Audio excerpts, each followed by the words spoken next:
The following podcast contains coarse language and adult themes. This week on the show, why is a 40-year-old white man watching this movie? Fuck you, that's why. It's got a blue cat. It's got a huge blue cat. Why not? It's Netflix.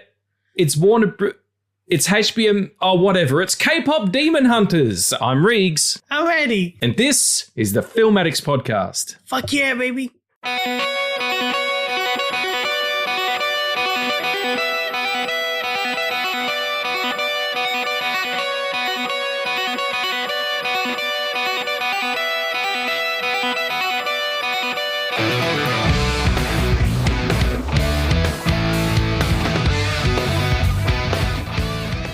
Hey friends, welcome back to the Film Addicts podcast. Thank you so much for being here. We do appreciate you. I hope you're doing well. We are talking about K-pop Demon Hunters today. Very excited about it. We also have a little special guest popping on for a quick chat during Nerd News. But before we get into all that, I'm here with the beautiful half pop star, half demon themselves. It's Addie. What's up? What's up? Thank you. I love that. I'm okay. Why the fuck are we talking about this movie? Oh, good, because I really like it, and I thought that you might as well. And you were right. It was amazing. I love it so much. I cried. I was jubilant. It's a real banger. And the songs, like I was saying off mic, I had to listen to a bunch of K-pop mid last year as research for a music video that I was doing with an artist named Alora. And, you know, I often do my work in cafes and stuff like that to get out of the house and, you know, out of the regular routine and, you know, do some writing or whatever. But I was doing research and making notes and watching all this K-pop. It was like me, this guy, like, you know, I'm not a stuffy white shirted dude. Like I wear hoodies and whatever. Like I look alternative enough, but it's still a full-grown white man like sitting there watching K-pop on his laptop, making notes. Like, what is that guy doing? Is he working out how to kidnap all these women, or what's up? But anyway, I really enjoyed all of that, and the production value and the pageantry that goes on in their music videos for K-pop stars is fantastic. Like, it's just epic. And so we produced this clip on a much smaller budget, and then I was watching this last night, and I messaged the actress, Laura, I won't say her real name, but yeah, and the artist. And I was like, have you seen the K-pop Demon Hunters? And she just sent me a screenshot of her Spotify Wrapped showing that it was the album of the year for her. Like, it was her most listened to album. It was like 11,000 minutes or some stupid shit. It's crazy. Absolutely crazy. So yeah, I really did have a great time with it. It's such a beautiful, positive, life-affirming movie, and it looks cool, and the music is fucking off the chain. That first track, fucking forget about it. And like I said in our chat, if you listen to Soda Pop and you enjoy it, you're kind of gay. And that's totally cool. You know, just appreciate it. Don't worry. It's going to be all right. Everybody's kind of gay. It's 2025. No one's straight anymore. Okay, let's get into the regular thing. Well, you didn't tell me how you are. Oh, I did. I said I'm okay. How are you? Yeah, I'm good. Watch K-pop Demon Hunters. Can't be a bad day. Yeah. Is there anything been going on for you lately? I can't talk about that one, Mike. I'll tell you later. But no, not really. Diarrhea. Sorry. I love diarrhea. I mean, I don't love diarrhea. That's not it. The word is hysterical to say. Like, it's just really, really funny. Anyway, do you want to talk about what we've been watching then? Yeah, sure. Well, before that, I want to just take a minute and represent the podcast as a whole and just say Paul Dano is an incredible actor. Matthew Lillard gave one of his best performances of his life and his career, or just his career, I guess, in this year's Life of Chuck. And I love Owen Wilson.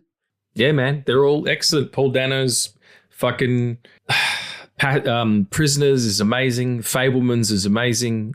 He's great. He's the best Riddler we've ever had on screen.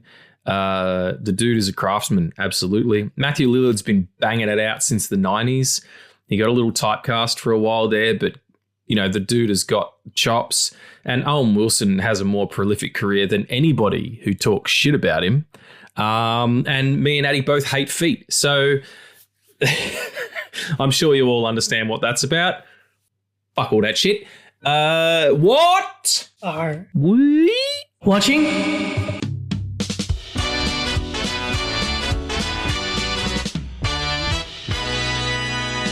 What have you been watching? You go first. It's Welcome to Day. We have one more episode to go, the 8-episode season. The show is insane. It's so good. And it's like, I'm so glad Andy Muschietti went back to horror and like actually showed people that this is what he can do.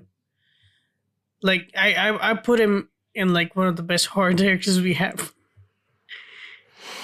It's fair.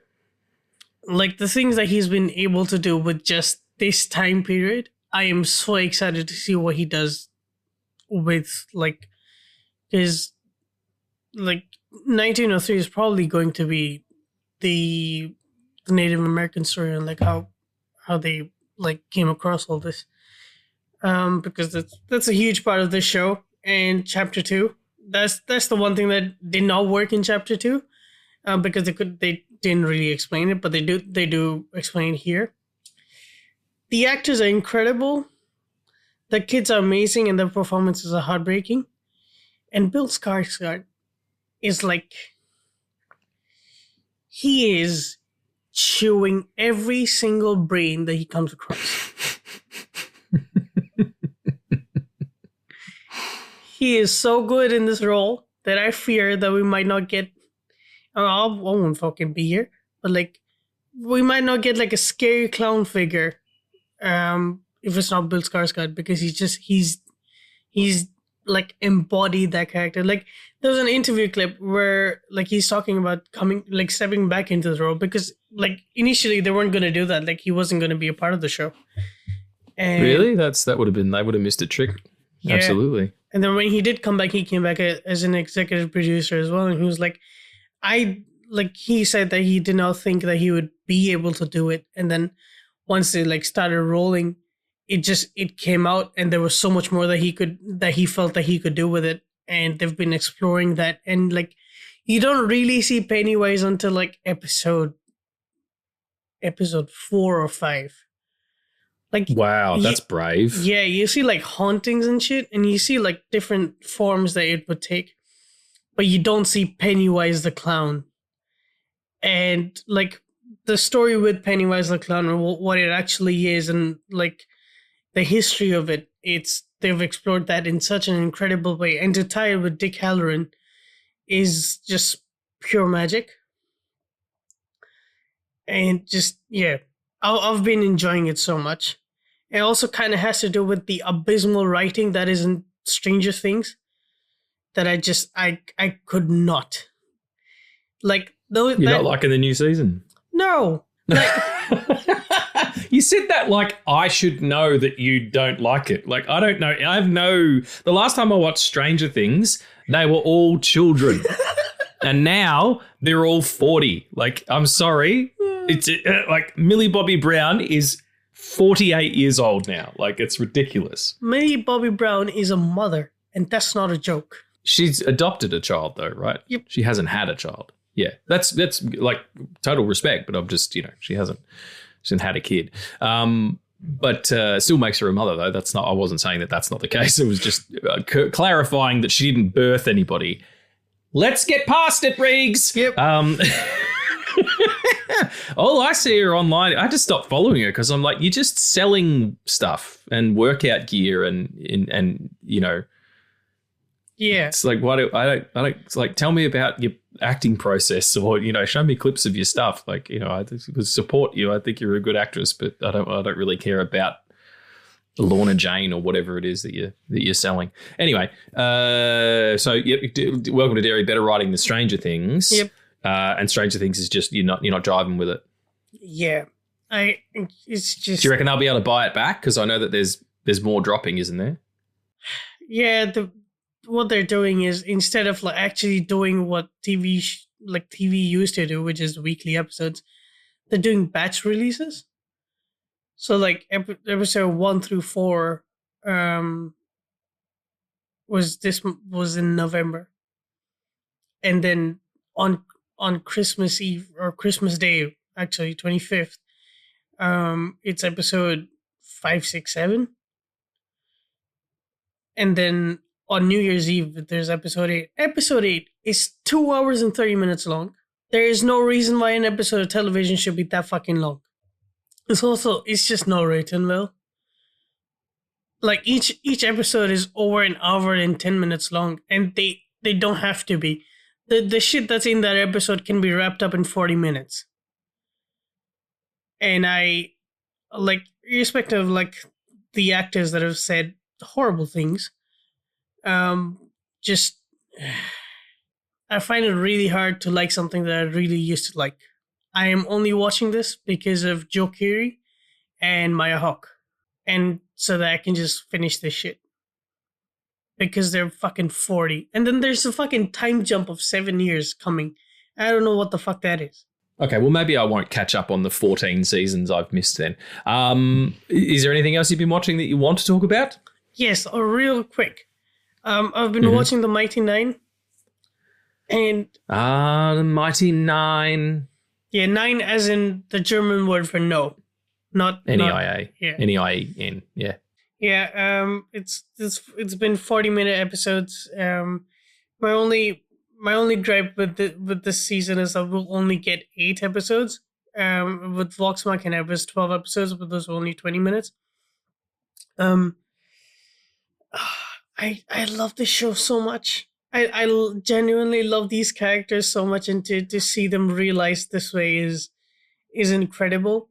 It's like, it's not the way that they adapted Vox Machina. It's completely different. They adapted for television. So like they adapted their Session Zero games as well, which is like the games where these characters would meet. And then they went into like the first episode of the campaign was when all of them met. And like at the halfway point of this season is where all of them, well, like not all of them, but like the majority of our cast meets each other. And to see like the things that they explored in the comics, like referenced and everything, like I'm such a nerd about this world that there was a shot of like the inciting incident for like this entire campaign, and also like the show is a carnival, like shit happens in a carnival, and the episode in question was like there was a shot, like a 2-second shot of like a carnival cart full of like stuffed toys, and like some of them were references to other characters, some that we'll probably see like moving forward, and some like from Vox Machina. I knew every single one. It's just I love this show, and I want people to watch it. It's like if Vox Machina was not your thing, like if the comedy was off, it's completely different. These characters are a lot more complex, very gray, and they are not the world saving kind. They are, oh fuck, we're in this situation, what the fuck do we do? And it's them meeting, and I love them, and I hope that people watch it. I hope that like even like more than Vox Machina, I hope that we get to like end this story properly, because this one deserves it. Awesome. So, well, yeah. there you go, but that's a pretty glowing review. I've only got a couple of things. One was I've started rewatching from the beginning, because I only got through like the first and a bit of the second season, is the Jack Ryan series on Amazon with John Krasinski. That's the adaptation of the series of novels that character appeared in, and has famously been played in the past by Alec Baldwin in Hunt for Red October, and Harrison Ford in Clear and Present Danger and Patriot Games, and then Ben Affleck was in Sum of All Fears, and then you had Chris Pine was in Shadow Recruit, and then they did this series. John Krasinski is actually much better suited to the role, because he's not Hollywood Hollywood. He's a bit goofy looking, and he just looks like a dude. And sure, he's got abs and everything, but he looks like someone who would be an analyst and who used to be a soldier and now is kind of has to be thrown into field work. But I think, I know it's kind of fascist and a little flag wavy in America coming in to solve other people's problems and killing terrorists and all that shit. But I love spy shows and spy stories. But I think the thing that I like most about this, especially the way that Krasinski plays it, is that Jack Ryan does things because they're the right thing to do, and everybody knows what the right thing to do is. You have a gut response, like it's the warrior code, you should make your decision within the space of 7 breaths. And if it's, in your heart which choice is right. You can flip a coin in the air, which way you want it to land before it lands, like that intuition of what's right and what's wrong. We all have that, unless you're a sociopath. And you don't lean in, you kind of, you think about your own self-interest much more than the interest of the whole or the interest of others or whatever. Jack Ryan is always thinking about what is best for everybody, or, the country or the people or whatever. And I really like that about him. The other thing I watched was Train Dreams. And I think it might be my film of the year. I absolutely loved it. It was beautiful. It was like a Terrence Malick film, but, even more because it was more about performance than Terrence is, really committed to visuals. And this was an incredible visual film. They shot they either shot at a higher frame rate, so 50 or 60, and then crunched down to 25 to give it that really crisp, no motion blur look, or they shot at a really high shutter. But either way, it looked amazing. The story about a man growing as he pulls down trees is really affecting. I don't want to ruin it too much, but it is without a doubt the best performance from Joel Edgerton of his career. It is truly remarkable. It should get some awards interest. It won't, but it should. It was shot traditional sort of Academy ratio 1:37, which is interesting too. So it's much closer to a square on the screen. I loved the voiceover as well. It felt very storybooky and it was so beautiful, like so beautifully shot, and the tenderness and horror that goes on in that film is amazing. William H. Macy is just, again, doing career best work. Felicity Jones. Felicity Jones? Yeah, from Rogue One. Wonderful. Just, it's a truly spectacular film. A Netflix joint. Chaz is right in a conversation that we'll have in a minute, which we pre-recorded, but they are interested in other things, not just IP. I really loved it. I would highly recommend it. And the other thing we're going to start doing in the What Are We Watching segment is talk about comics I'm reading, because I read comics like every day, and there's some great stuff that I've been reading lately. And what I'm reading at the moment is a fantastic book that was published in the early 2010s called Sex Criminals. It's not what you think. It's written by Matt Fraction, who's currently working on Batman, doing the Batman series, and Chip Zdarsky, who's, I think, last time I heard, he was working on something big as well. I can't remember what it was.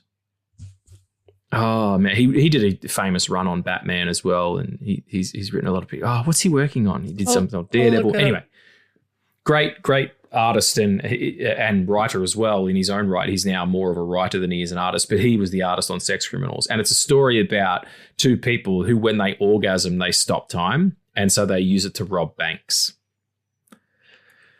Right? Okay. And he just looked at me like, that's cool. It's really, really great. It's so much like a TV show. Like, the main character breaks the fourth wall to talk to you, and the way the panel gridding goes, it's kind of like TV, and it's recurring themes. And it's just, I'm probably 3 issues into the full volume, which is a big, thick volume.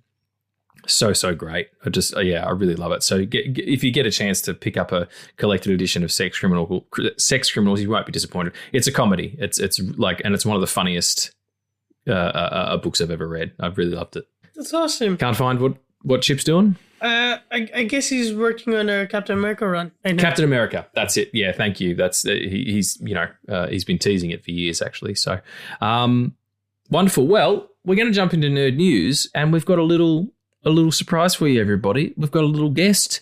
So let's just we pre-recorded this, so if my links don't match up, I apologize. But here's the nerd news theme.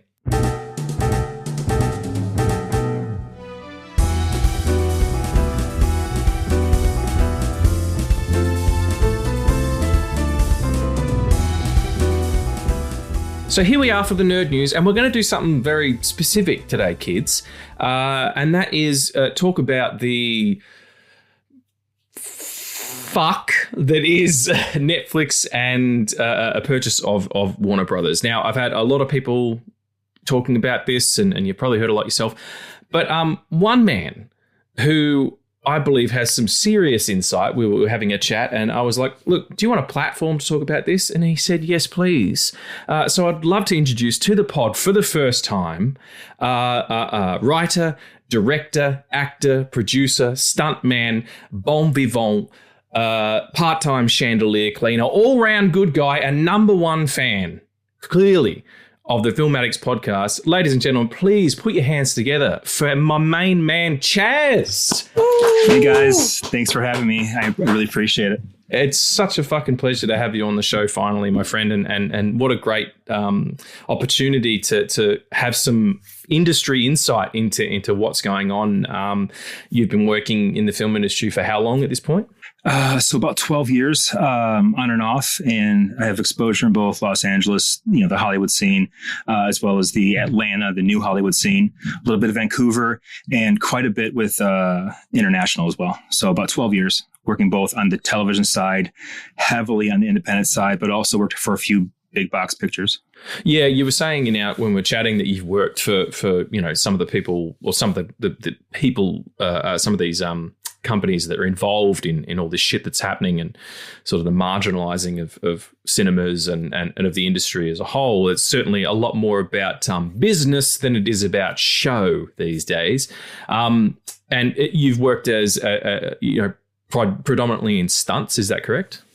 I started in stunts, then also worked as a PA for a while, but then production coordinator, probably recently as during COVID to make some extra money, but also been a consultant, and I've been a consultant for Netflix. So for companies that have had a Netflix deal and had some negotiations that were not in their favor. So I've done some consulting on that side. As well as done a couple of feature films myself, currently working on a very giant one that's going to be an international release. So yeah, I know a little bit about that. Yeah. We've had a chat about that on the show, me and Addy, while you were filming. I appreciate it. Yeah, I'm so excited to see it. It's right up my alley. And we'll get into this, the merger. I just had to ask one question. You're a stunt person. What's the worst injury you've ever had while doing a stunt? Any dick trauma is really what I want to know. Dick trauma. I do have some dick trauma, but not from injury, martial arts injury. It's interesting. My worst injuries are not martial arts related. This last year, I had about 21 bruises and about 7 cuts from a hallway corridor fight scene that was about 4 hours long and trained for 4 weeks for. Wow. That was probably the most extensive this year, but I was doing a filmmakers conference. It was just, like lenses and, specs in July of this year. And I got in so late in the area where I was at, there was nothing open besides White Castle, which was within a mile away. I walked there, and that's when I messed up and sprained my ankle. So that's usually how walking it works. to White Castle. White Castle, yes. For all of our non-American fans, White Castle is a fast food joint that specializes in tiny burgers. Is that right? Yes, and it'll mess up your stomach, 100%. Oh, for sure. Harold and Kumar went there. I know that much. It is delicious when you're tasting it, but after that, it is a nightmare. Getting it out is the worst part. But the worst injury I'd say overall in my career, probably just some hamstring sprains, and I tore a B plate in my foot. Or not tore a B, I broke the B plate in my foot. But those are all kind of not during the action scene, but kind of just before, just after. My goodness. Yeah. Our own Jackie Chan right here on the line. So let's talk about this merger. We've all known that Warner Brothers was up for sale for some time. I don't know why that is. I don't know, maybe what the thought process is behind selling it as a conglomerate, whether they're just the people who own it or don't want it anymore or whatever. Maybe you guys know a little bit more about it. But Netflix has come out and said that they are in negotiations to purchase not only Warner Brothers, but all of the Warner Brothers adjacent stuff, which would probably include DC and DC Comics at this point. There's been a little bit of stuff about that, being that this is nerd news, that the Safran and Guns contracts have been extended till 2027 at least.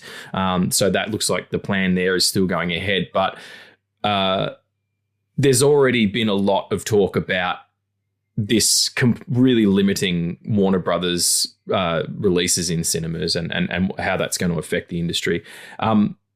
Chaz, give us an overview for yourself. Well, I'll come back to you as well, Addy, because I know you have some thoughts about it. But Chaz, tell me how you're feeling about this, because you were pretty despondent in our message chain.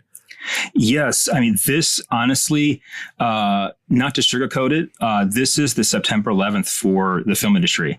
What happens going forward will shape the film industry forever. And you could look at it, it's not all, I don't want to say this is like a terrorist event on Netflix's side, but the size of Warner Brothers is the biggest IP in the world. And what the sale also says, number one, Warner Brothers is horribly managed, and they've been sold 9 different times and merged out 9 different times. They're the hot ass of the film industry. So everybody gets a piece of them. That's the thing. So they do have a lot of product and they have a lot of things. They're not necessarily great at putting it all together. If you watch any, their series shows like the Gotham or anything that's series based, they won't do the 2 Batmans at the same time. Typically speaking, like the Reeves verse and the Pattinson verse, they constantly conflict themselves. Whereas in the MCU and, on the Marvel side of things, it's a lot more they want to make money. Whereas Warner Brothers, they want to make money, but their actions don't always speak that. I think that a lot of times they try to give the creatives too much control, and they need a little bit of oversight in management and operational, and it doesn't always work. So that's kind of, I think, what all stemmed from this. And The fact that the industry since 2020, they've tightened up that they only want to do established products because that's what sells.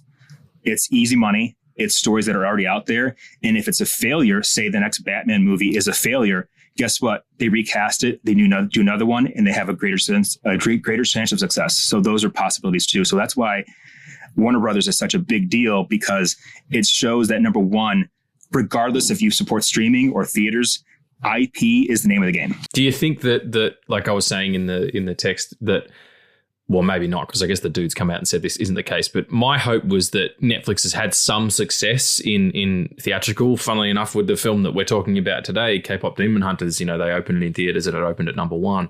Very niche, but a lot of people are into it. Do you think maybe they want to have more success in the cinemas, or it's not that at all? I believe the only reason to put films in the cinemas is to qualify for awards in those categories. The cinemas, they don't feel, because it costs a lot to put your film in cinemas. I think Disney is whatever they do in the next year is going to be the prototype of a success or failure, because they really have to build, create, buy a number of cinemas to be able to get close to Endgame's numbers. And so with that, I believe Netflix, they have the algorithms, they have the technology, and Amazon has very similar technology and very similar algorithms because they control a heavy database of the US government.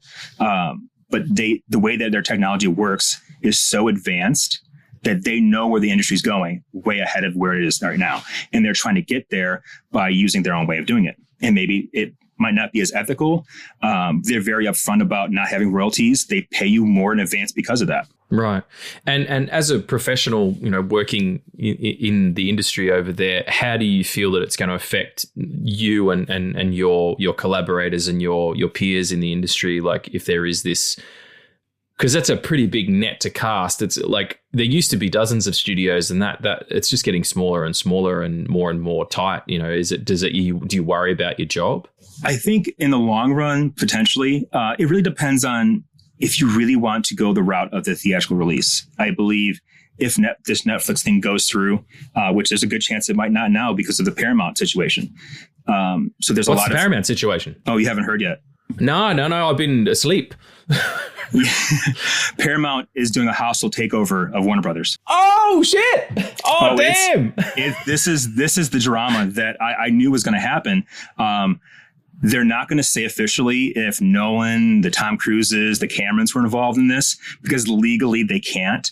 But Paramount is basically they're going behind Netflix's back, and they're basically securing the board, replacing the board of directors with their own people, and they're going to say no to Netflix and then fork up the $5 billion that the deal was locked to, and then basically for $108 billion, Paramount will take over Warner Brothers. That's pretty dope. I mean, I know Paramount's got a streaming service, but I mean they control probably one of the biggest theatrical franchises of all time, the Mission Impossible series, and I know they have Tom Cruise. I kind of feel like in my head at the Warner Brothers lot, cut to a wide shot and then cut into a close up on a door, and the door opens and Christopher Nolan pokes his head out and he goes, "All right, guys, come in." And there's fucking Tom Cruise and yes. all these, Paula Wagner, all sneaking in the back door and fucking this deal.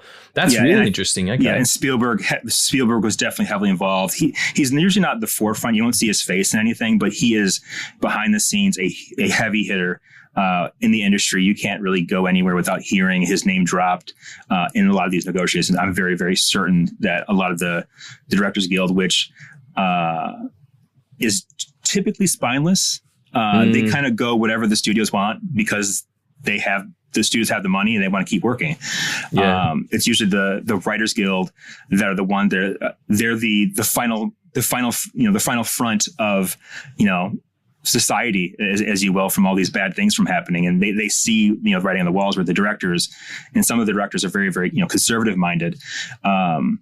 Some of them are okay with the AI. Some of them are okay with the studios, what they're doing. So they want to keep their jobs. So that's the thing with this, it's potentially looking to be a positive. So Netflix deal still is in place. This Paramount thing also is in place. It's going to be a matter of what happens, and the lesser of two evils is who knows what. I reckon it should be gladiatorial fight. Just pick one of your executives, yes, put him in a fucking sandpit surrounded by a bunch of card carrying Netflix and Paramount Plus subscribers and just have them fight it the fuck out and bite dicks, and just no rules, no holds bars, and whoever wins, send Tom Cruise in there and have him fucking roundhouse kick everybody in the face, and that's the only way to deal with it. If only Tom Cruise could really fight, that'd be great.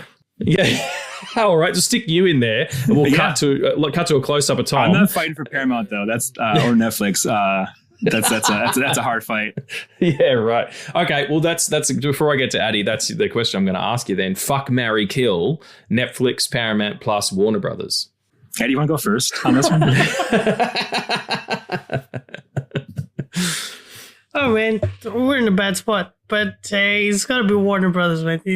They pay the bills for the theaters here, and it's gonna change worldwide theatrical releases if any of these deals go through. Do you mean Warner Brothers actually pays to have movies screen in the country that you're in right now? Warner Brothers does that. Disney does that as well, with most of the Marvel stuff and the animated stuff, because not a lot of big budget, if it's not big budget films, usually indie films that are produced or distributed by these big companies are not opening here. And with Warner Brothers gone from that equation, it'll just be Disney. And maybe A24 in really small indie theaters. So it's gonna fuck up a lot of things. And is that what because I know that you're a cinema aficionado. I know you watch things on streaming and stuff, or you pirate them, but you will miss that cinema experience if all of this stuff goes the way of the dodo. Yeah, that's where I'm coming from actually, is because it's gonna be the death of international releases, because even if Netflix does the theatrical releases, like Chaz said, it's only to qualify for the awards. And it's only in the US where you can find 2 cinemas that are actually playing that film. and it's only for 2 weeks. They don't really care about international theatrical releases because eventually they'll end up on their streaming platform. And the idea of watching Dune 3 on fucking Netflix is just breaking my heart. Or worse yet, fucking The Odyssey. The first film to be entirely shot on IMAX, and it's going to be, geared towards a stream. No wonder Nolan, I bet when the announcement happened, he didn't read on the internet. He doesn't have a telephone, whatever. He just knew. He just sat up in bed in a cold sweat, boom, and then he's like, I fucking got to go and sort this shit out. Because that's, for me, it's a religious thing. We've talked about it before. The cinema is my church. And to have that taken away already so much, I understand that streaming is a way forward, and I know it's always going to be a part of our lives, and it is a real luxury. I do find that the time limit that was placed on you to go to the video store and pick something out made it easier to choose. Because I'm like everybody else. I'll scroll through Disney Plus or whatever for fucking 45 minutes trying to find something. And then I'm like, I'm just going to watch Predator again. You know what I mean? So I do like that. And I do miss that part of it as well. But, the cinemas, even ones locally here, have started to really condense what they're showing. And you can't see these more interesting things. They only go for the stuff that is, like Chaz said, that's IP, that's going to sell, that's going to put bums in seats. And we're responsible for it too. As much as these mergers and everything are happening at a higher level that we don't understand. And again, the business of show, it's you out there, the people listening, and us right here on this chat to go out and see movies at the cinema and pay our money and subscribe to these cinemas. Most cinema chains have some sort of subscription service themselves where you get a discount card, you pay up front and you get a discount card for the year and you get benefits and all that stuff. Do that, because the more members they have, the more reach they have, the more ability they have to get other people to come in. So if you want to make a change, got to do it yourself, folks. So just go out there and support cinemas as best you can. I don't know about this. Whatever. I'm really interested in this hostile takeover shit that Chaz is talking about. That's whack. It's all up in the air. But fucking keep watching movies, everybody. There's no other way around it. Absolutely. Any final thoughts? Comments, concerns? Anything we haven't thought about? Yes. I think the biggest thing that this comes down to is there's not a lot of winners at the end of the day when it comes to this, because really you're looking at two options as it stands today with the Paramount and Netflix. And I don't want to completely take a shit on Netflix. Netflix, if we're talking Netflix versus Paramount versus Warner Brothers, Netflix has a way more diverse portfolio. They are not involved with government politics, potentially, is for the most part, whereas Paramount is heavily. I mean, they fired, Stephen Colbert, so they have their CEO has ties to the current president. So just those things in themselves are huge things. And realistically, if you look at Paramount's current catalog, though they are very heavily supportive of, as of right now, movies in theaters, there's not a lot of diversity. And not only their movies, but their casting, their storytelling. There's not a lot there. I think Warner Brothers, though they've made a lot of mistakes over the years as far as with, running things and merchandising and prioritizing IP over creativity, they did start to go in a direction where they were trying new things and putting new stories out there. And I do believe Netflix, if this deal goes through for them, though we will definitely see the end of the traditional cinema experience as a whole. Maybe not right away. It might take 2 years, might take 5 years from now. That's not including the writer's strike that's likely going to happen in the spring, the actor strike. And if the directors don't get their way, the director strike, which would be the first time in a very long time. It's gonna be a very, very interesting year. What happens this year will change, the scope of the film industry. So Netflix, they do have diversity. Ted DeSantos, it may be, not necessarily a nice guy, but he has pursued and pushed creatively shows, like the He-Man universe movie, Wednesday, and been very behind supporting all these alternative storytelling and their emphasis on, doing more anime, their animation studios, their spread in putting studios throughout the world. Now that's because they can avoid, when these strikes do happen, they can work in Indonesia, they can work in Singapore, they can work throughout the world without having issues with unions. So there is diversity there. Whereas with Paramount, they have, they're old school Hollywood. It's, a bunch of old white boys running the show. So you have to pick and choose your battles. Do you want to keep the cinemas? And for the US people, that's going to also mean one media company is going to control all of the media that comes out. And it's going to be a very conservative viewpoint. Incredible insights. Addie, any final words or, comments that you want to make on the subject? No, I just completely agree with Chaz here. It's just, it's going to change everything forever, depending on where WB goes and what happens. Scary times for cinema lovers, but like I said before, just, do the best to make the best choices day to day as you can and support local cinemas. That's a really important thing too, especially places that do, alternative programming like the Astor and the Cameo here for me in Melbourne. Chaz, today, finally you said animation, we're talking about the K-pop Demon Hunters, which I watched last night, and it's a fucking banger. It's such a great film. Before we say goodbye, can you just give us a little bit of how you feel about that movie? Because I was watching, I'm like, I bet Chaz loves this, and I bet you do. Absolutely loved it. I have the way Tarantino has a thing for feet, I have for hallways, and there was so many hallways. Wait, hang on, for what? You have for what? Hallways and corridors. Okay. Hallways and corridors, yes. Ask anybody I've worked with in my film. I love hallways and corridors. It's my thing. Okay. I can't explain it. It is the way it is. There is a lot of hallways in that movie now that you say it. Yes. Yeah. I loved it. It's a good way of, number one, a lesson in how to not only follow your dream, but stay your creative vision. It took them 9 years to do this movie, and they stayed committed. They wanted to tell the story their way, and Sony didn't completely believe in them, but Netflix did. And that, say what you will about what's going on with Netflix right now, they supported the story and they had no idea how to promote it whatsoever. But luckily, this is the one very, very example that word of mouth spread and it caught like fire. And I love this movie as an example of how movies are made, what the future of cinema could look like with both animation and, that third dimension, because I think the reason why this movie was so successful, besides the really cool story, it's universally related. It's talking about depression. It's talking about, not being, who you are. The good guys are liars. And so that all that in storytelling is amazing when you can do that to your heroes. And there's such a huge universe that's with this, and the potential is amazing. I love it. I absolutely love it.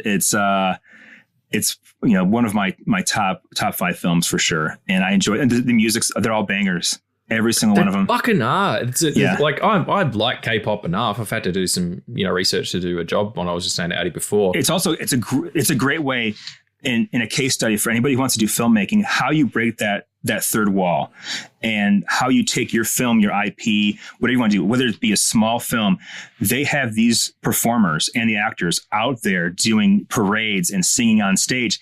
They do actually look a lot like their performers, which is crazy, but it works because it makes that theater experience more relatable, because you can relate to them and you're like, oh, these are real people. They're going through real things in life. And I think that's if the cinema is going to be successful, they need to capture that. And horror films are really good at doing this. Action films, especially in Asia, are really good at doing these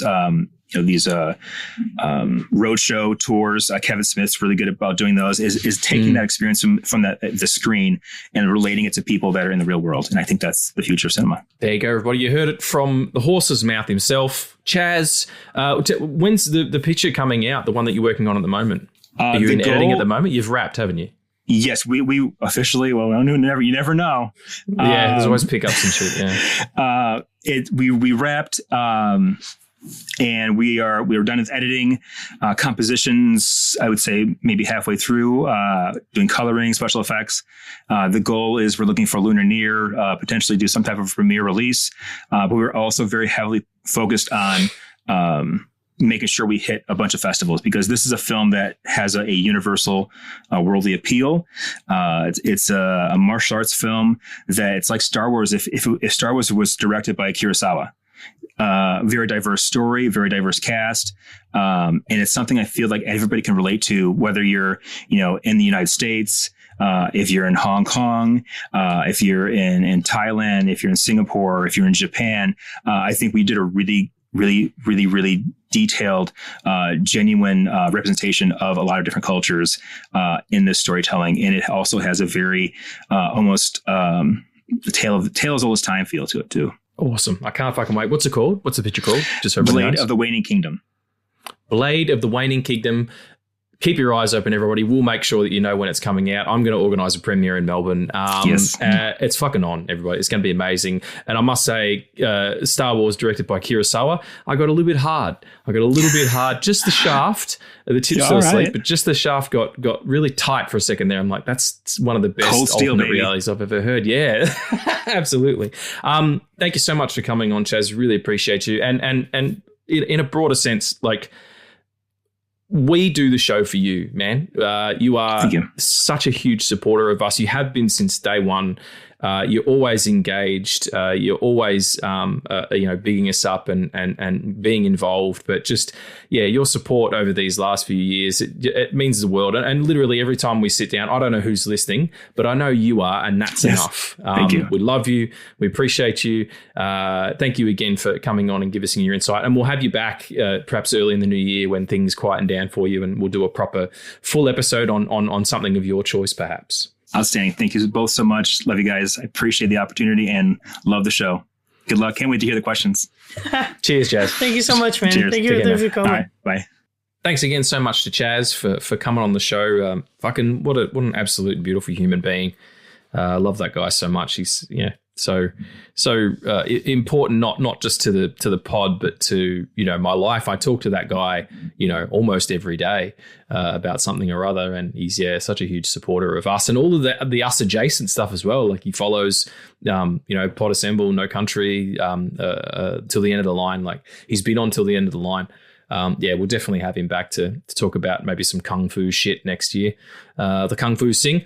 But speaking of kung fu, or alternatively a Korean martial art that I don't know the name of, it's K-pop Demon Hunters, everybody, and we're very excited to talk about it. Directors, Chris Appelans, I don't know if I'm pronouncing that properly, and Maggie Khan, written by Daniel Jimenez, Hannah McCann, and Maggie Kane again.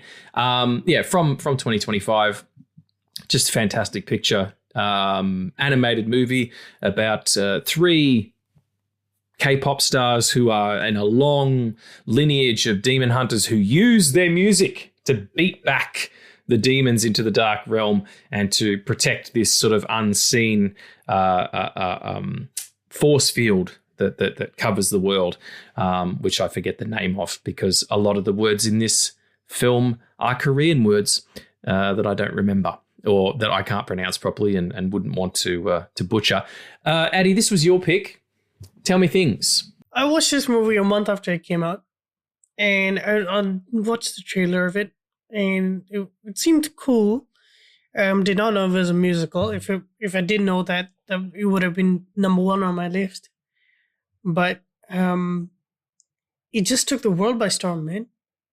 Like they didn't market it, and like Chaz said previously, it was like this year's Everything Everywhere All at Once. It's just it took off and it did not stop, and it hasn't stopped since. No, it's an absolute juggernaut. Like, even I knew about it before you mentioned doing it and everything.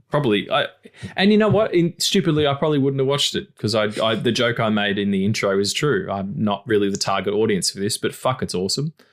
The animation is super crisp. It's got a Spider-Verse feel to it, but it's not as rough around. Like Spider-Verse is intentionally rough around the edges and supposed to be like sort of ripped out of newspaper and stuff, but this is really clean. But it does lean into and I'm sure there is a Korean comic book scene, and it probably has, visual DNA with this film. But for me, it read like manga. Like it was like Japanese comic books, and I really loved that. I also, the fight scenes are incredible. The visualization of how they're fighting and using the songs to beat back the demons, and that's kind of part of the fight, was really great as well. But just the simple things like when she goes to the herbologist or the naturopath or whatever, and he's got tiny eyes, and then all of a sudden huge big eyes to look at her. That's what I'm talking about, that kind of exaggeration. And then yet when you get into the actual fights and into the sort of, music video parts of the movie where songs are being performed and stuff, that's really like when Rumi it has the song with the demon boy, all of a sudden it's fucking Aladdin, and it's just got this really traditional composition, way of being. So yeah, I loved it. And straight up, the songs are bangers. Every song is a banger. That first song, I don't know what it is. I'm not sure what it's called, but I was like, I wonder how I'm going to feel about the music in this. And then she comes in with the fucking fat beats and them slick rhymes, and I was like, oh yeah, this is what's up. Really cool. Really cool. Yeah, I love the songs. I don't really like soda pop, and that's not me being homophobic. Yes, it is. It's not. It is. You racist and sexist. Okay. Absolutely not. Yeah, you don't like it. It just doesn't jive with you. I mean, the songs that by what's the band called? The boys band? Oh, Saja Boys. They're not as strong as the Huntrix songs. Absolutely not. Yeah. It's just the fact that I know the name of the band in K-pop Demon Hunters is fucking hysterical. There is no part of my life outside of podcasting where I require that information. Like it's not going to come up in my circle. No one's going to go, hey, what's the name of the band from K-pop Demon Hunters? And I'll be like, Huntrix. And they'll be like, why do you know that? That's not going to happen. The only reason I know is because I'm a podcaster. Isn't that, how much does this enrich my life, I must say? Anyway, you were saying? Yeah. You're not a racist, but you don't like... Yeah. But you don't like that song. I don't like soda pop only because it became really overplayed. Like it became the new Shape of You. I'm glad that Golden has taken that spot because Golden is my favorite. Like thematically and everything, this is what it sounds like. Is the best song of the film. 100%. I got goosebumps during that song. Yeah. Man. Like the lyrics in that are just they cut more deeper than Golden does. But the soda pop is like, here's something to have fun with. It's also like the song where one of the guys belly flops an old woman and she goes flying.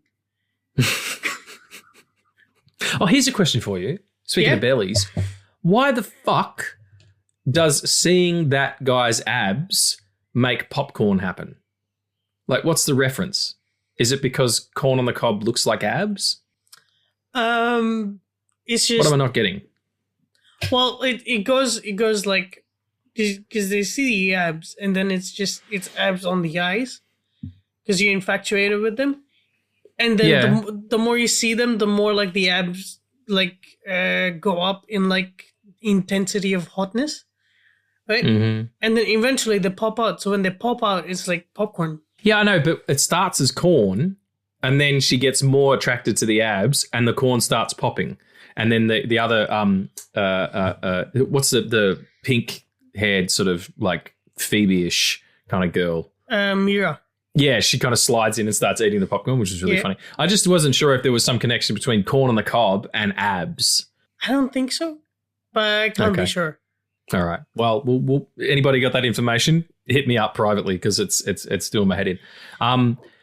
Yeah, and I think it's a little bit intentional as well that the songs from the boy band are a little bit weaker. And also, if you listen to the lyrics, like it's about manipulating the audience. Like Idol is that song, the last line of it is like down on your knees, I'll be your idol. You know what I mean? Yeah. Like it is. And also I love the idea that a demonic force would use, and also a force for good, would use pop stars to either build up or bring down the audience, you know, and that it would be a social media thing. Like, you know, at the end where they send out the thing that, you know, the Sarja boys need you, and then they all end up going to the, you know, the demon mouth. Of course that's the case. Of course, if there was some sort of insidious, you know, malevolent force, how would it come at us? It would come at us through technology. It would come at us through our phones and through the things that we love. You know, messaging would be embedded in, you know, things that we interact with daily, like music and like media and like social media. And yeah, it was really smart in that relation, because it goes through at the beginning. It shows that the Huntrix girls are, throughout history, have been, you know, and you see like there's, you know, they're in a speakeasy, and then they're like a, you know, a pop group in the 70s, and, you know, they've got the 80s pop going on, and they've in this long lineage, and Rumi's mother was one, and it's, of course, the way that they develop, the methods by which their enemies develop would be the same. You know, they're always going to find a way to get at us wherever we are. That was really clever, I thought. It's like the world building is like done and you're on board with it in like the first 3 minutes. I found that to be like quite a powerful move. Yeah, they're all over it. It's like the beginning of Black Panther. It's just like, this is what's up. This is the world. You know who the principals are, and we're off. Like that's story, like straight away. Just thinking about it visually, I fucking love, like, when Rumi, we find out that Rumi is part demon, and she's been hiding the tattoos that glow, the markings, and you know the rest of the band can kind of tell, and they have a fight scene together and kind of are in rehearsal for their song about how they fucking hate demons, and she's having different feelings about it because she's met this young man who's has a tragic history and took on the demon powers, and the fight scene on the train, when the hole opens and all of those little tiny demons come out, is fucking excellent. Like, it's just, I couldn't take my eyes off it. It was one of the most striking animated sequences I've ever seen. Yeah, it's incredible. It's also like big, like while that's happening, like through the song, there's also like she's like Rumi's changing the lyrics so it applies more to her and less to the demons. And it's in like through that process, she's humanizing them, where like throughout the film they've been taught to dehumanize them, that they're bad, and like you know when they walk into the soda pop thing, like no, they say like no demons are good, or like all demons are bad, and it's just like that's a through line that goes through like it genuinely changes Gino. Like by the end of it, he has a soul because of her, and he chooses to give that to her at the end. And it's like technically there's a film for children, right? But it's also like so like it's such an incredible message about acceptance by without like having like what's the word, without being so heavily pointing at something, but it genuinely is a message about acceptance, because like when it does come out that she has the markings, like they do like put up like her bandmates like Mira and Zoe, they do like put up their weapons, but they don't attack her, and they're more pissed about her lying to them than they're about knowing that she's part demon. and like the hate that you get from somebody who tells you that the parts of you that there are parts of you that you should hide because they're not acceptable, and the damage it does to a person's like psyche, like Rumi's entire arc of like at the end when she goes to Celine and says, why couldn't you love me? And she says, I do love you. And she says, all of me. And it breaks her. And like you can see there, like Celine can't even look at her. And the first thing she does is she covers up her markings when she shows up. It says, we can fix this. We can fix this. We can just hide them up. And I'll say that it was, it was all a ploy. It was the demon. And she's like, no, this is. And that it's that acceptance that gives her that power as well, like the bruised but not broken, damaged but not done kind of feel. And it's not trauma bait either. Like it doesn't feel like that at all. It's not. Yeah, she's lost her parents and she's contending with this really huge part of her that's all of a sudden developing even stronger and learning how to accept that where the jagged edges meet the light. Like we're all like that. All of us have, we're a dichotomy at all times. Where I was talking about it before, like being at odds with your own demons, and when we were talking about that song before, and like understanding my past and how it's it is what it is. It's you can't let it dictate where you are now or where you want to be. You just have to move forward. And it does all that without being like, oh, look at these poor broken people. It's no, like these they are rising above. They're actual heroes, even though they say they're not. I love that through the film, and like their messaging and their story it's not focused on broken means weak. People are people, and not everybody's perfect, and sometimes people have markings. Yeah, and it could be that literally as well, like something, that is on you physically that you have a problem with, or just the way that you look, or, your body weight, or, you got bad teeth, or whatever it is. Like, and I guarantee you the flaws that you see in yourself, other people don't see, but you just can't ignore them. It could be that, or it could be the internal scars of something that's happened to you that maybe was traumatic. It was, just parent stuff that happened at school. It could be some sort of uncomfortable situation you had with a member of the opposite sex, or a member of the same sex, and it was maybe some lines were crossed, or any of that stuff. Like whatever it is that has scarred you is it's all part of the and how you it informs the decisions that you make. Like it's so well supported. Like it's written so well, but then when you add in the songs, it's also like that entire theme of acceptance and also depression is supported so well by the songs.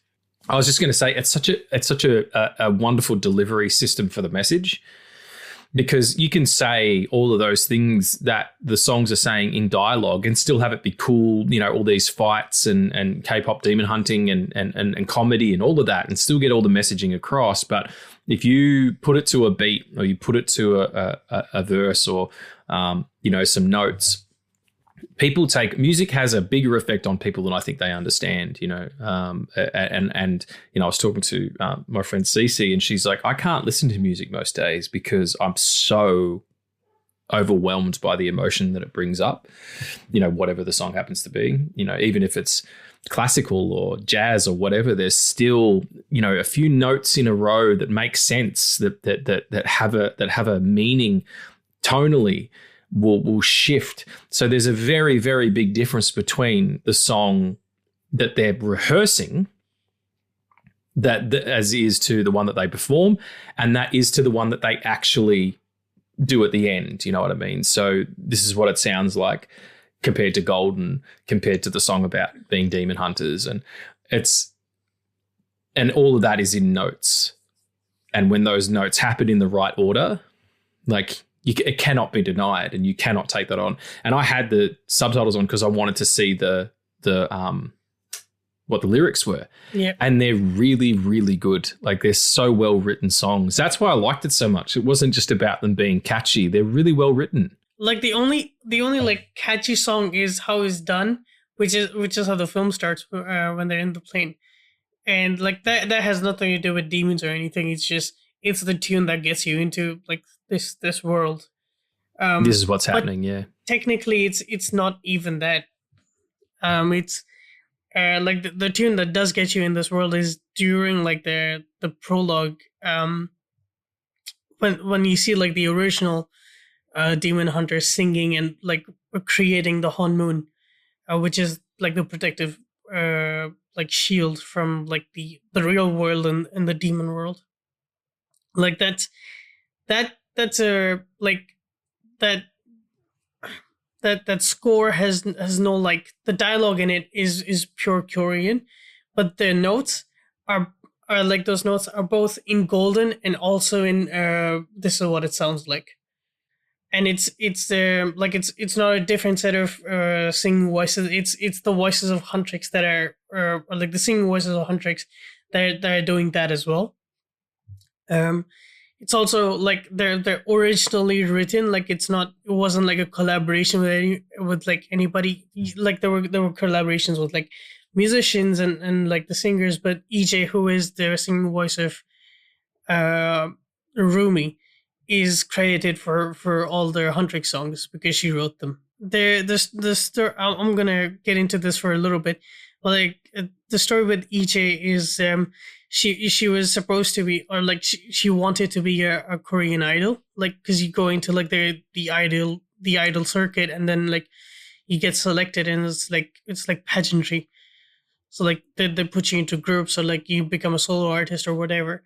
But that did not work out, and for the longest time she had given up on her dream of just like becoming a singer, and she like took on the role of a songwriter and a producer, and then she was asked to do this, and then like the flowers given back to her, and like just like her and like the two other singing voices of Mira and Zoe are. They are so well fit, like they go so well together, but it's like I don't know the point I'm trying to make. It's just that it's I really don't, but that's okay. You'll get to it. Just keep you're on the path. Just keep walking forwards. Yeah, it's incredible to see like that story also like become fruition to a point where like Huntrix became the first ever like girl like band or trio to be on the number one spot on Spotify for months, and like that has never happened before. Like to not only like to have that, but to have a band that's originated from a fictional film that doesn't really exist. It shows like the impact that the songs in the story have had on people. And like, you know, Chaz said it best. Like Netflix didn't know how to market it. Sony gave up on it. They were like, because they made it. It's a Sony animation project, but they didn't release it. Because they did not have faith in it, and it has just but been they're fucking kicking themselves now. This shit is a juggernaut, dudes. There's a sing-along version, which I'm absolutely going to do. As soon as I learn all the tracks. This has just been the fans that have been like riding this wave and like recommending this to people. And there's something to be said about the power of cinema when it comes to like projects like K-pop Demon Hunters and like Everything Everywhere All at Once, and like that film winning Best Picture is something that I could not have imagined. This should win Best Animated Film. I hope it does. But it's got everything. It's not just because it's popular. It's because it's so well executed on every level. Like if we were going to do this episode, folks, and Addie's like, watch it. If I didn't like it, we wouldn't have done an episode on it. I'd be like, no, we need to do something else. We had Train Dreams in the the back thing. It's not, you can't be really funny about that movie, so it'd be hard. But that's true. It's no, not really. It's not a hysterical movie. There are some funny parts in it though. Where he's flying in the plane at the end. He's like, he understood it. He understands it all now. Anyway. Like it really does have everything that you would need to, and not that we've said it before, not that Academy Awards mean anything or awards or accolades. Like the reason this movie is good and that it's successful is because people like it. The audience likes it. And that's, especially after the conversation we just had with Chaz, that's what's important here, everybody. Like we forget this. Tommy said it the other day, like people are going to make movies. Studios are going to make movies that they can bank on, that are reliable. It's why something like The Running Man gets greenlit as a remake or a new adaptation, because there's previous there. People want previous because they think that that's what we're into. And nostalgia is high. I get it, because all of the people who were into all of this pop culture shit when they were kids are now my age, and we're the ones who have all the money, and also our own children who we want to show, look how good the Ninja Turtles are. Come and watch Mutant Mayhem, because I used to watch the cartoon, like that kind of shit. Whereas, so the smart money is on doing that stuff. But really, and that's the studio protecting themselves, because they got to make money and they got to pay their people and they do the business for show and all that stuff. But really, we have all the power. If we don't watch this stuff, they'll stop making it. Like, if you want to see more interesting cinema, if you want to see more interesting original material like K-pop Demon Hunters, absolutely, or like Train Dreams, or like fucking any of the great films that have come out that have really made an impact culturally in the last few years, Oppenheimer, Barbie. I know Barbie was based on IP, but it was a very original idea how to do that movie, or Caught Stealing is a great one from this year, or One Battle After Another. Like, there's been some really exceptionally good additions to the cinematic landscape. And if you support them, the studios will start making that, because that's what makes money. Like, we have all the power, everybody. We are the audience. We are the masses, it's like that game, the game Wolf, or the game Werewolf, where you sit, those who don't know what it is, it's a game where you sit down with a bunch of people and everybody gets a card, and there's two werewolves and everybody else is villagers, and you sort of go along and play the game, and the villagers have to kind of try and figure out who the wolves are. And then the lights will get turned out and the wolves will go through and pick someone out to kill one of the villagers. And then the lights will come back up, and then they have to, keep figuring it out and accusing people and all that kind of stuff. The villagers seldom win. It's always the wolves who win. And it was actually developed by a sociology student to prove the fact that an uninformed majority will always lose over an informed minority. So the studio heads do not outnumber us by any stretch of the imagination, but they have all the information. Netflix doesn't release, information about who streams their shit, or unless something does really well. So they have all the information. Okay, great. Well, then let's just make better choices. Us, stop trying to find the wolves and figure out what you want.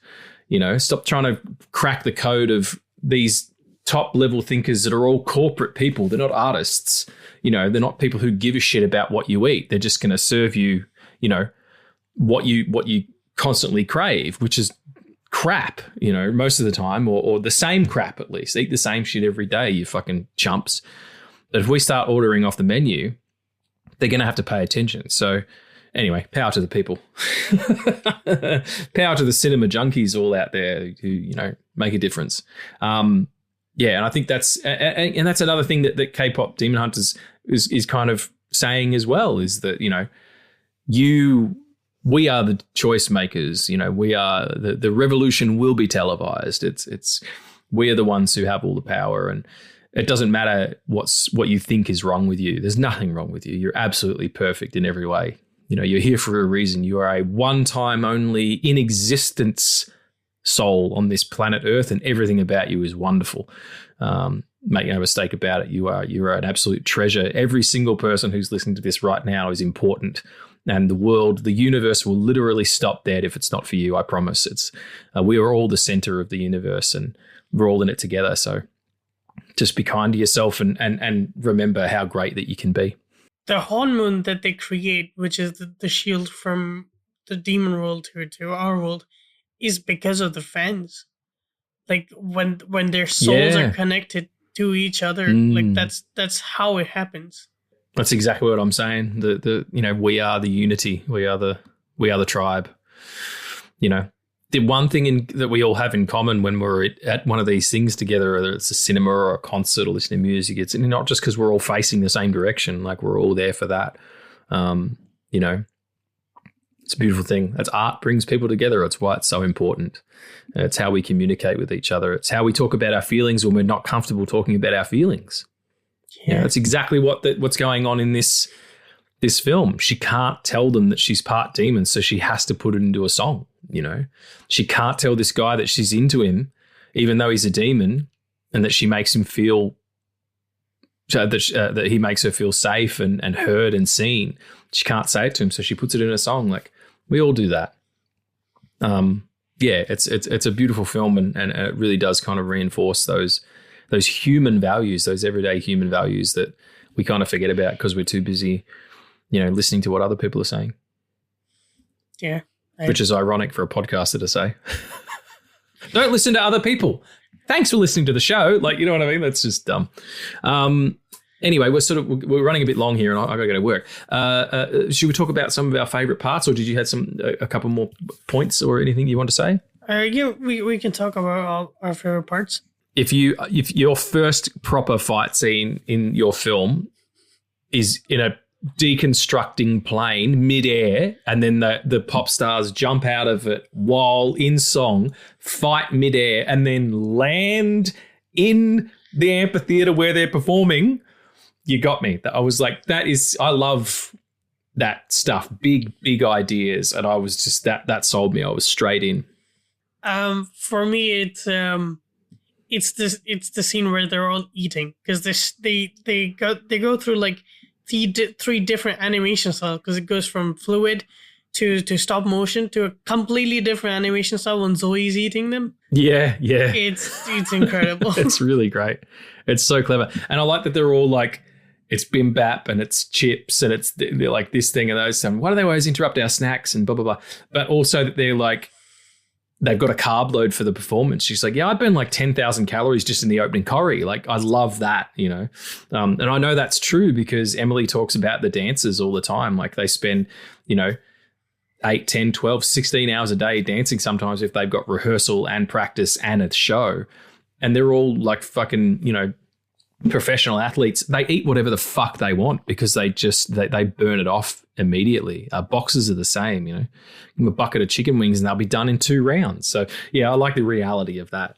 Sure. I must say is one of my favorite lines, and it also includes my favorite character, which is the big cat. The big sort of goofy looking cat. Yeah. Does it have a name? I think it's called Derby. Fucking amazing. Beautiful, big, fluffy, reminded me of Paul. Like as soon as a cat came on screen, I sent you the video of me going, come on, like you put a cat in it. And the little bird with 3 eyes, and he's got the hat. And she says, what's with the bird and the hat? And he's like, I made it for the cat, but the bird keeps stealing it. I just thought that was really sweet. I don't know why. Yeah. I love the scene that you send, which is like the cat figuring out how to not like kick the pot, the plant pot. Yeah. He's like looking at it as he goes down into the portal. Yeah, so well done. There's a little subtle animation on the eyes, and everybody really, like, there's just really subtle things going on. It's a good rewatch because you can kind of like pay attention to each character. There's like no one's stagnant if someone's holding scene, no one's stagnant in the background. There's always shit going on. The gag per minute ratio in the first half is insane. They're like the pulling the hoodie strings so like the eyes pop out. The corn on the cob abs. Yeah, like all of that stuff is just. It's so specific, and that's what you need. Like specificity breeds comedy because then you can really target a joke. So yeah, I love it. It is a really funny movie. It's a really good comedy as well as action movie and sort of musical. It's the last song. It's so powerful when they all come together in the timing of it and how they engage everybody's souls to build a Honmoon and beat back the demon. There's so much going on there intellectually in terms of theme and story and all that. Not plot, because that's just the building of all that stuff, but what it means, what this movie means, and what it's trying to say. And in the end, she is beautiful. Like she's with the demon markings, the embracing of that. It's a really, really powerful moment in the movie, and I honestly got choked up. It was really, really affecting. Golden and This Is What It Sounds Like are like my favorite songs of the year. It's like because they go hand in hand with like the message that they're trying to convey. And like one of my favorite parts of like this film entirely is when it starts and like she like at the end when Rumi like enters the arena and like everybody's going towards Guima, which is the big bad demon, which is just a mouth. Right, I thought that was an incredible like design. She says, "I broke into a million pieces and I can't go back." And when she snaps her bandmates out, Zoe and Mira, and they finally like reconnect, the lyrics change to "We broke into a million pieces and we can't go back." And it keeps evolving and evolving, and like the things and the themes are in just that song itself are really touching, and I almost cry listening to it every time I do. But my favorite lyric, and I'll give this the number one spot, even though I've talked about Golden and This Is What It Sounds Like. My favorite lyric of like all the songs is "It comes in free." At the end, it's "Let the past be the past till it's weightless." And it just... That was the line I was trying to think of before. It just broke me so much. Exceptional storytelling, everybody. Can't be missed. Check out K-pop Demon Hunters, Netflix, or however you can, no matter who you are, in what stage of your life, or whether you like animation or music or not or whatever. It's a beautiful thing to enjoy. Also, give it up for them casting all Korean actors, voice actors and stuff. Occasionally, like I was watching a fucking Steven Seagal movie from the 90s the other day, and there was a Japanese person playing Native American. I'm like, what the fuck is this? Oh my God. That's so horrible. Crazy. Oh, it's not as bad as, the guy, I can't remember his name. He's actually a director now. But the guy who played an Indian character in Short Circuit is a guy in blackface. It's a white guy.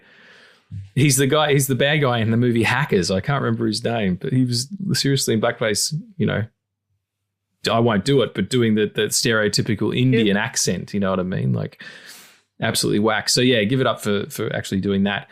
Do check it out. Thanks again to Chaz for coming on today. Again, we really do appreciate you, my friend, and we love your involvement in this pod, and we appreciate you as a professional working in the industry that we talk about every week. It's really beautiful that you're kind of part of the pod family, and we'll have you on next year. Have a think about what you might like to talk about, mate, and we'll come. You can come on beginning of season 5? Season 5. Are we season 5 next year? Fuck. Yeah. That's wild. Season 5. I'm so excited. Anyway, do we have some questions? I think we do. We do.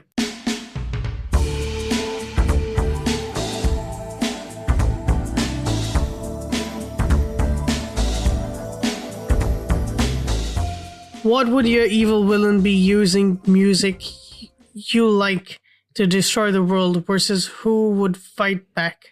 I understand what he's saying. So what music would a demon be using to destroy the world in my reality, and what music would fight back? They would be using country and Western music. Not that I don't like country and Western music, I actually quite do, but they would be using that. And we would fight back with literally the band Sleep Token. Because they are magic as it is. I'm sure they're enchanted. I'm sure that they have some sort of Norse powers. That's what's up. Sleep Token would be the people who fight back. That's actually a fucking good idea. Whoever Sleep Token's managers are, you need to make an anime where they fight demons. That's so cool. They all wear masks and shit. You don't know who they are. Like the lead singer's name is Vessel. Like they're all, you don't know. and it's the most incredible music. Anyway, so that's mine. What about you? And Sleep Token's music is the polar opposite of country music as well. So, is it like a rock or like metal? It's hard to explain. Actually, it's really, really specific. It's sort of like what new metal would be, but it's kind of, there's a futuristic element to it. There's a hip hop element to it. There's a lot of R&B hip hop element to it, but it's heavy in places as well, like death metal. And it's just, and there's piano ballads, and they're really, really interesting. Like there's nothing, there's a lot of stuff that sounds like them now, but they were the progenitor of a lot of what I see as kind of new metal now. That's very, cool. very cool band. You should check them out. And their song, I must just tell you, the first song on their first album, right? When you listen to the last song on the last album, so their third album, it like that album ends with it calling back the melody from the first song on their first album. So there's a triptych of storytelling going on, and now they're moving on to this new stuff, and it's a new story. They're really great. That's cool. So send me a link to like your favorite song by them, and I'll listen to it. Oh fuck! You're gonna cry. Oh, you're gonna get killed. It's amazingly powerful. Yeah. Okay. All right. For me, it'll probably be I'm not racist. I just don't like rap music that much. I can't vibe with it. So it'll be that, and we'll be fighting back with like literally indie folk. Again, polar opposites. I love that. Yeah.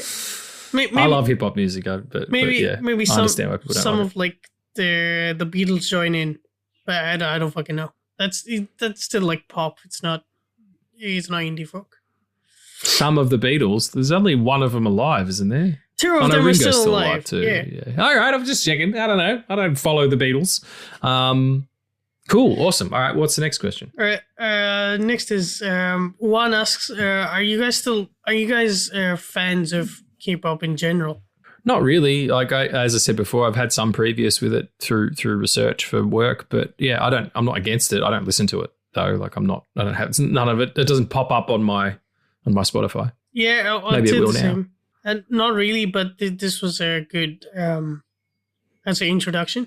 Absolutely, dipping your toe in the proverbial waters, as it were. I know somebody who is very against this film and hasn't watched it, but is an adamant hater because the lyrics and the songs weren't Korean, and they're like English songs.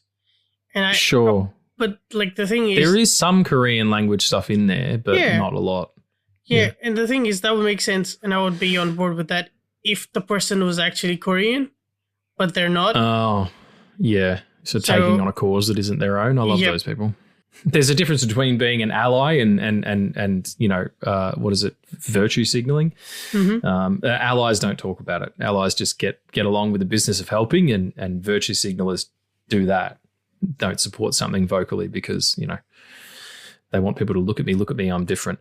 Anyway, it also wouldn't have had the mass appeal that it has, I don't think, if all of the songs were. Maybe they could have had a version where they are all in Korean. I don't know. Yeah. Maybe there's a Korean track that you can turn on. I'm sure they do have like a Korean like dubbed version where the songs are in Korean. Yeah. But yeah, it just I still find that like criticism kind of annoying because you're criticizing on something that you've not even heard. So yeah. I totally agree. Cool. All right, we've got time for one more before I have to go to work. Yep. Last question. Who's your favorite demon hunter? It's the little hip hop girl. What's her name? Zoe. She's awesome. She's just my speed. You know, she's kind of hyperactive and she writes rhymes, and yeah, I dig her a lot. Zoe's my favorite as well. Yeah.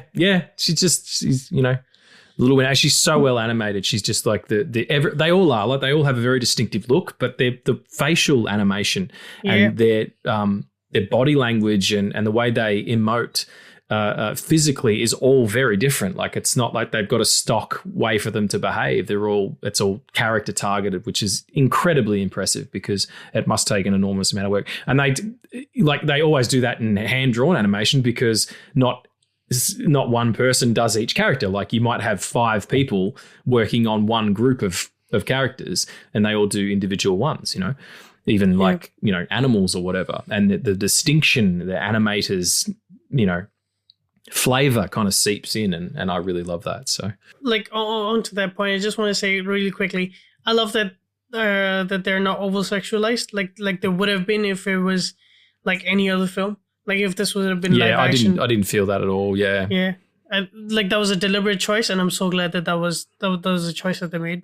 The male characters are more sexualized because they're ogling them and stuff. So yeah, no, it's they skirted the line really well, still making them, you know, attractive characters. I don't just mean attractive in terms of they look good, but like you're attracted to them, and so you want to be involved in the story, or you want to follow the story.